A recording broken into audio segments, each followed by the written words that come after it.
Hey guys, today I come with you with a Jerry Springer video, rather. And this isn't a new topic by any means, but there is this craze that's been going on for the past decade or maybe even longer with transabled people. And transabled people, essentially, are people who believe that they should be disabled by some means, which is kind of bizarre, but okay. Anyways, Jerry Springer covers this one lady who, this transgendered, transabled lady who at 14 decided she wanted to cut her legs off because she just didn't like how they felt. So let's just watch a quick clip of this. What's going on? This is strange, isn't it? Yes, it is strange. Okay. So how old are you now? I'm 48. Now you're 48. When you were 35, you decided to become a woman. Mm-hmm. Okay. That's fine. Okay, first of all, this person just agreed that at 35 they decided to become a woman. And if you've seen that Copper Cab video, apparently that's a big no-no to say. So let's continue watching to get to the real good stuff here. At what age did you think you didn't want your legs? At 14. At 14. When did you actually cut them off? I cut this one off in 2000. I thought that one went first, yeah. Okay. Why did you cut your leg off?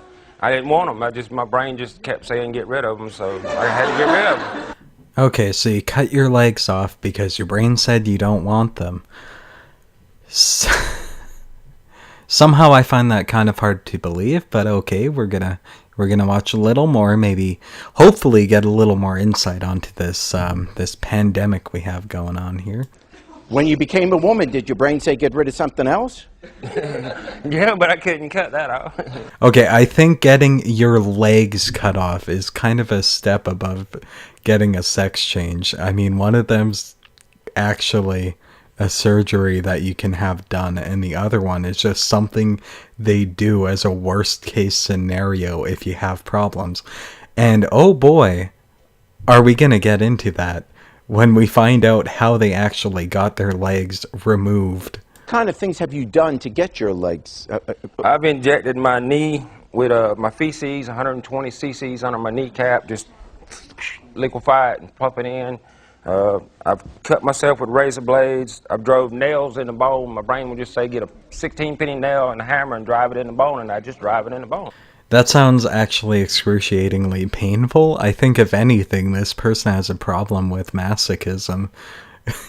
Because they're driving nails into their legs and they're injecting feces into them to try and have reason to amputate them. And cutting it with a razor? Like, how are you going to cut through your entire leg with a razor? I built the guillotine and dropped it on my leg. That didn't work. Wait, is that where the guillotine cut? That is pretty fucking gross. Why did you decide after you did one? Because I hadn't wanted both of them, neither one of them since I was 14. So, you know, I couldn't tell somebody I didn't want both of them. I just said I didn't want one. I figured they'd really think I was nuts. I didn't want both no, of no, them. now they think you're...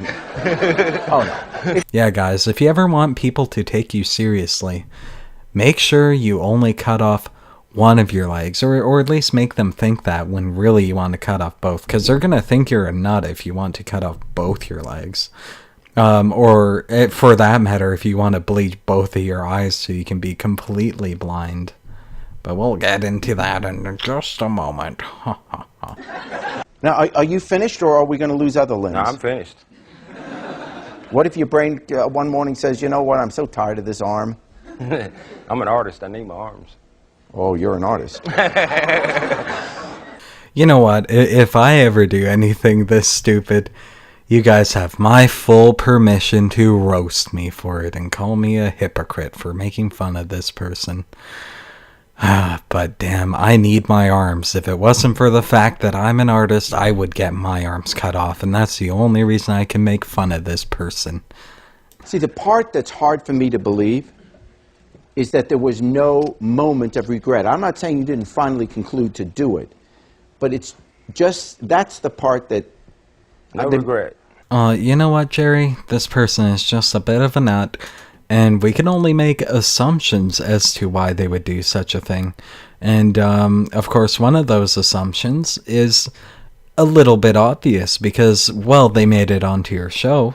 It gets them quite a bit of attention, whereas Joe What's-His-Face, who lost his legs in a terrible accident, or he stepped on a landmine, you know, he'll get a bit of recognition for that, but not nearly as much publicity.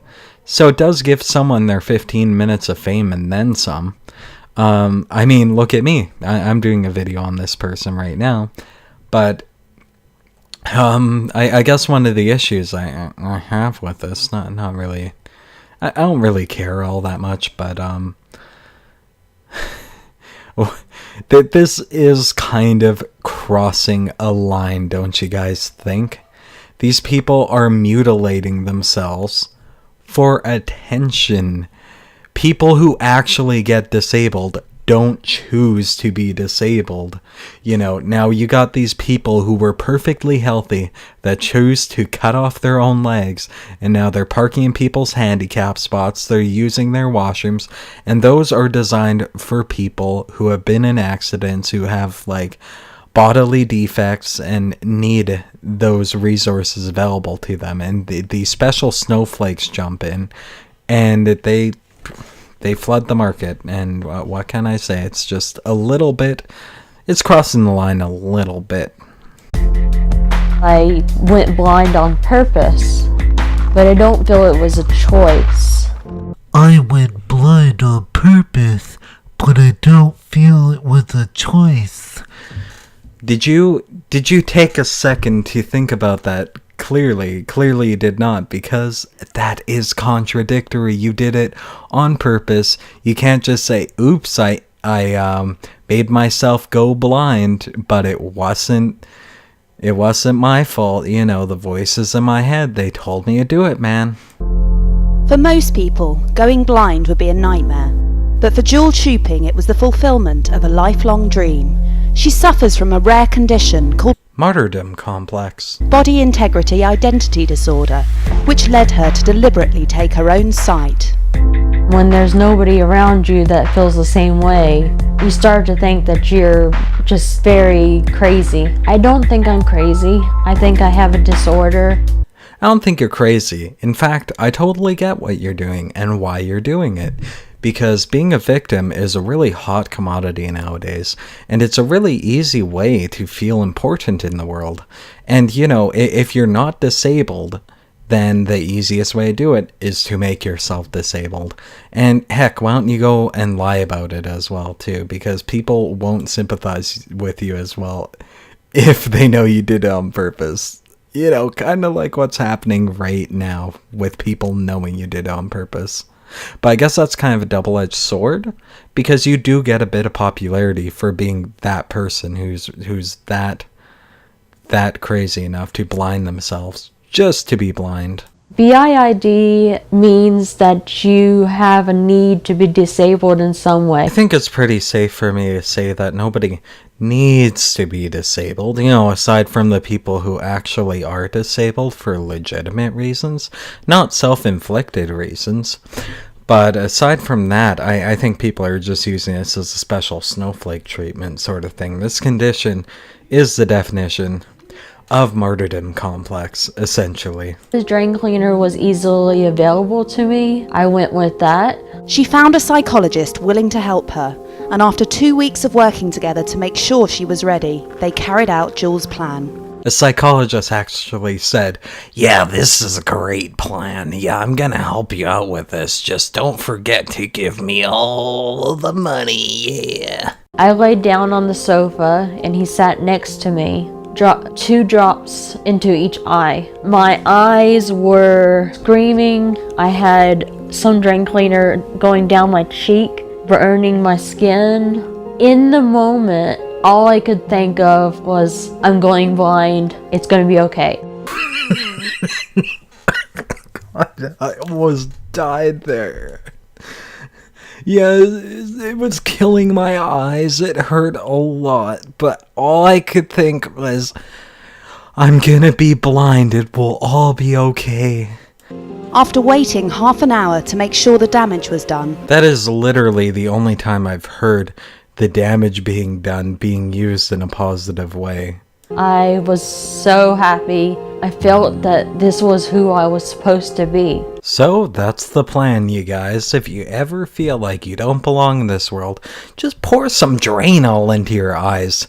Then maybe you'll feel more like you are you, and that you are the way you were meant to be. So anyways, this is a bit of a crazy thing that's going on, and it really makes you wonder. Actually, no, it doesn't. These people are just nuts.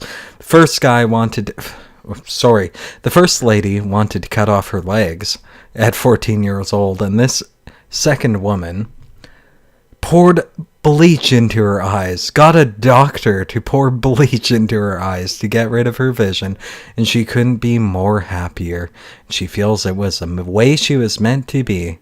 And I guess with that, I'm going to end. I'm going to end this on a positive note. Thank you for watching, guys. Have a wonderful day.